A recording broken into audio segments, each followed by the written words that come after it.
ನಮ್ಮ ಹಿರಿಯರು ಒಂದು ನಿಮಿಷ, ನಮ್ಮ ಹಿರಿಯರು ನನಗೆ ಹೆಸರು ತಗೋಬೇಡ, ಅದು ವಿಧಿ ಇಲ್ಲ, ಅವಶ್ಯಕತೆ ವಿಧಿ ಇಲ್ಲ ನನಗೆ. ಇದು ನನ್ನ ಕನಸಿನ ಯೋಜನೆ ಅಲ್ಲ, ನಿಮ್ಮ ಯೋಜನೆ. ನಿಮ್ಮ ಯೋಜನೆಗೆ ಮುನ್ನುಡಿ ನೀವು ಬರೆದಿದ್ದೀರಿ, ಹೆಜ್ಜೆ ಹಾಕಿದ್ದೀರಿ. ಯಾರಿಗೂ ಬಲವಂತ ಮಾಡುವಂಥ ಪ್ರಶ್ನೆ ಇಲ್ಲಿ ಬರುವುದಿಲ್ಲ. ಯಾರು ಬೇಕಾದ್ರೆ ಸರ್ಕಾರಕ್ಕೆ ಭೂಮಿ ಕೊಡ್ಬೋದು.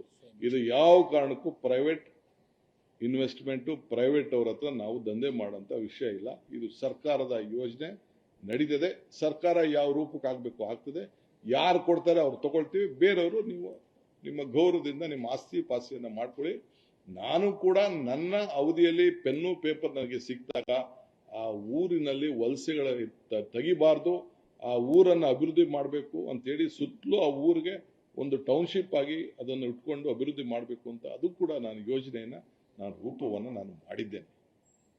ಅದರಿಂದ ಇಲ್ಲಿ ಹೇಳ್ತಾ ಇದ್ದೀನಿ, ನಿಮ್ಮ ಆಸ್ತಿಗಳನ್ನು ನೀವು ಇಟ್ಕೊಳ್ಳಿ. ನಾನು ಇದಕ್ಕೆ ಒಂದು ಸಣ್ಣ ಸಮಿತಿಯನ್ನು ರಚನೆ ಮಾಡ್ತೀನಿ.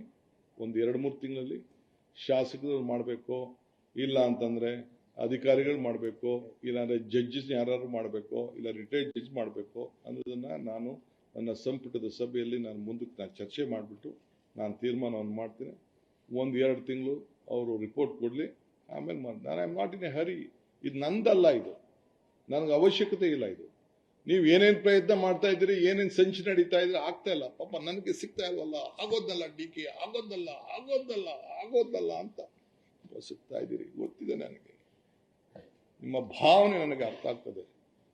ದಯವಿಟ್ಟು ಮನಸ್ಸಿಗೆ ನೋಯಿಸ್ಕೋಬಾರ್ದು, ಯಾವ ರೈತರು ನೋಯಿಸಬಾರ್ದು ನಾವು.